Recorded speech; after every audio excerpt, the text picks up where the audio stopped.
Chapter 4. The Shrine with the Forgotten Bell. The shrine sat where the cedars kept the sun to themselves. Wind chimes made from shells and bone gave a single click and went shy again. Toy and Riku stood on the veranda, listening to the old wood breathe. "It sounds awake," Riku whispered. "Hungry for manners," Toy said. They slid the door. Dust moved in a thin ribbon where light found the floorboards. Incense bowls sat cold on the altar. The ash caved in like tiny gray moons. The bell rope hung from the beam, cut clean, bell missing. Paper wards lined the lintel, edges yellowed, script still sharp. Riku tiptoed, loudly, and peered behind the altar. Nobody home. Unless they're the very quiet kind of home. Toy stepped farther in, fingertips brushing the grain of the pillars. The room carried 3 temperatures: the cool air of shade, a strip of warmth where sun touched, and, at the far wall, something dry, like a breath that forgot to be wet. He followed the dry place. "Hold on," Riku hissed. "That corner smells like old ink and desert. Can corners be deserts?" Toy crouched. A knot in the floorboard was worn smoother than the wood around it, as if many careful hands had pressed there over years. He pressed his own. The board did not lift. Riku knelt and put his ear to the plank as if it could whisper. Empty beneath. A room. Maybe he rapped the wood. The hollow answered with 3 soft knocks of its own, 3 taps, a pause, 3 more.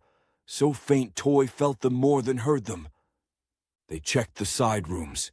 A broom closet with a broken straw tail. A narrow cupboard full of votive candles that had slumped sideways and frozen mid-prayer. A storage alcove with a screen door stuck halfway. Behind that screen, a thin draft slid over Toy's fingers, dry and exact. He shivered. "Someone took the bell," Riku muttered, tugging the cut rope. "Why remove the bell but leave all the words?" Toy turned his face to the ceiling. "So the room below would be the only one to answer," he said quietly.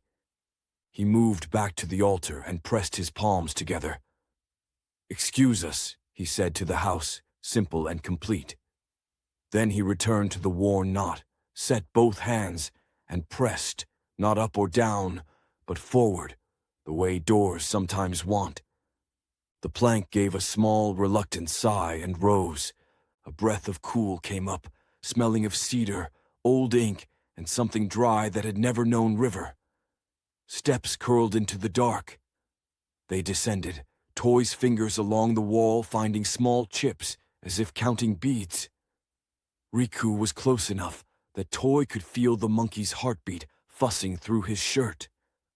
The stairs opened into a round room no bigger than a farmer's hut. It was spare as a thought. Stone floor, cedar walls, a low table at the center. On the table sat a balance scale carved from dark wood. One pan held a thin white feather. The other waited, empty. Characters circled the table's rim.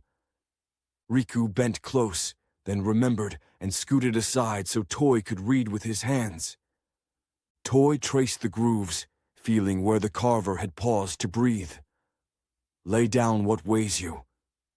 Riku fished a pebble from his pouch and set it in the empty pan. The scale didn't move. He tried a mango pit. Nothing. "Rude," he said. Toy smiled. He untied the small, smooth charm he had found tucked behind a beam, the black guardian's ear wrapped in thread, and set it at the base of the scale. The wood gave a tiny creak, as if waking. The air stirred without wind. A voice came, not from a mouth, but from the room itself, dry and even, like sand poured through a narrow funnel. "Speak, traveler. What do you carry that is heavier than your pack?" Riku froze. "Is this one of those tests where if I answer snacks, I get kicked out?" The feather trembled, but did not rise. Toy folded his hands. He felt his pulse in his throat. He let it settle. "I'm afraid," he said quietly, "that the song I'm searching for belongs to someone who didn't want me. I'm afraid I'll find it, and it will feel emptier than not knowing." The feather lifted a finger's width. The room listened. "Second," he said after a breath, "I'm afraid of being useless to the people who are kind to me." Riku's tail drooped. "You're not." He caught himself and let the room have the quiet. The feather rose again. "And," Toy added, smaller now, "I'm afraid of the darkness behind my eyes. Some days it feels bigger than the world." The feather drifted up until both pans balanced perfectly. Somewhere inside the table, a click answered, and a shallow drawer slid open. Inside lay a strip of black cloth, cool and dense, painted with sharp spare lines. Toy ran his fingers along the calligraphy.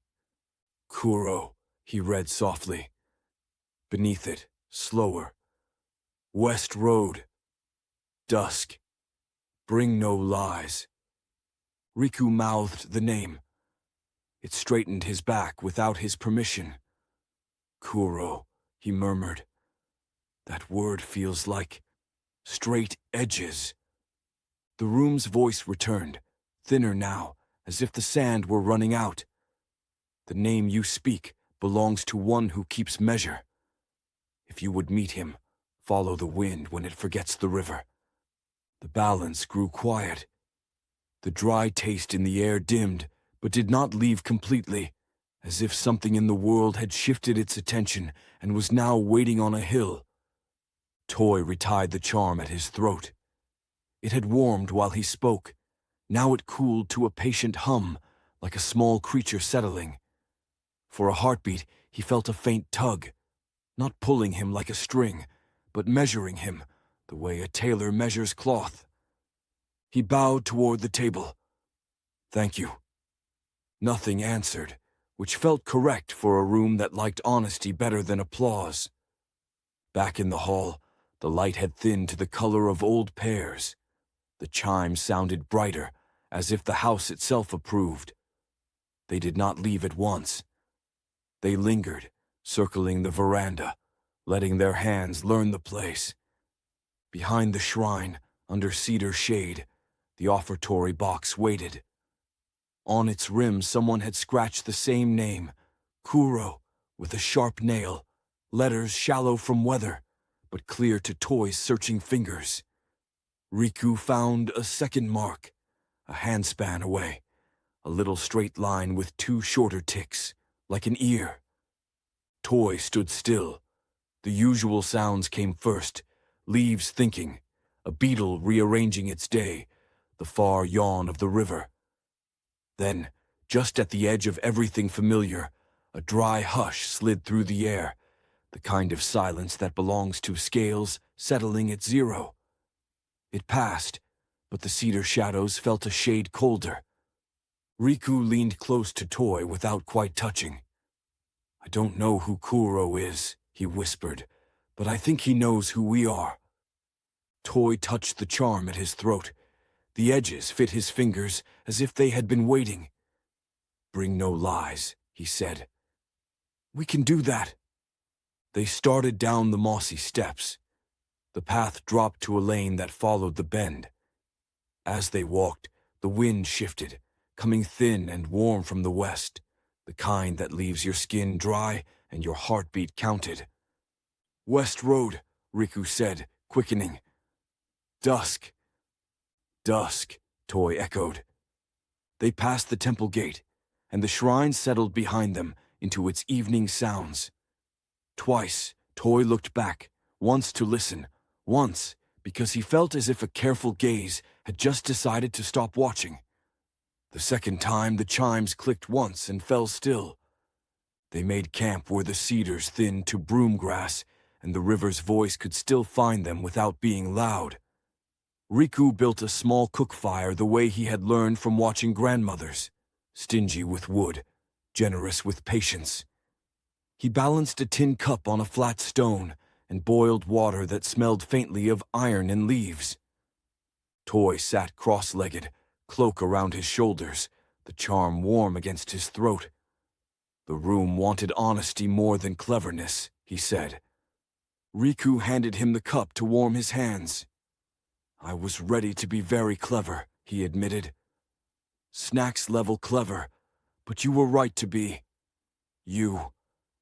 Toy thought of the feather rising at each admission. I don't like saying those things out loud, he said. But the silence after felt lighter. Riku poked the fire. A spark climbed and quit. Tomorrow we meet the name. Kuro. He tried the word, then squared his shoulders as if the word had squared them for him. How do we get ready for someone who likes straight edges? By not bringing crooked ones, Toy said. He set the empty cup down. We'll sleep early. At first light, follow the lane west. If we reach the ridge before the heat, we can rest in shade at noon. Riku nodded. Inventory. He patted his pouch. 1 mango, 2 bits of dried fish, a cord that used to be part of a bell, now it's mine, a pebble that did nothing to a rude scale. And courage, medium size, expandable. Toy smiled. I have thread and a needle. If our clothes catch on brambles, we can fix them, and I remember the steps to the shrine if we need to return. Riku tilted his head. Do you think the person who took the bell will be at the West Road too? The room said bring no lies, not bring a bell, Toy answered. So I think the bell isn't what we owe. Riku was quiet for a long breath. Toy, he said finally, softer. If this Kuro asks for something heavy, like, to borrow you, what will you do? Toy's fingers found the charm. It felt like a small animal that had chosen his collarbone. If it's the right string, he said, I'll let it pull. If it's the wrong one, I'll cut it. He laughed once, almost surprised. I didn't know I knew that until I said it. Good, Riku murmured. I'll keep a spare knife for strings. They banked the fire until it was a warm thought in the grass. Night folded in, cicadas like tiny wheels, the river turning under its own ideas. A breeze slipped from the west, carrying a dry hint, spice and stone, a memory of places where water had to be earned. Riku curled close, tail a question mark. Wake me if the stars start judging us, he said, eyes half closed. They already are, Toy said, smiling. They're just polite about it. He lay back, cloak tugged to his chin, listening to the world sort itself into layers. The near crackle, the middle river, the far sigh of cedars, and beyond that, so thin he might have dreamed it, the hush of scales finding balance. He breathed with it until the hush and his breath agreed. Tomorrow, the West Road. Dusk. Bring no lies. The fire popped once, like a small decision being made, and the night carried it away.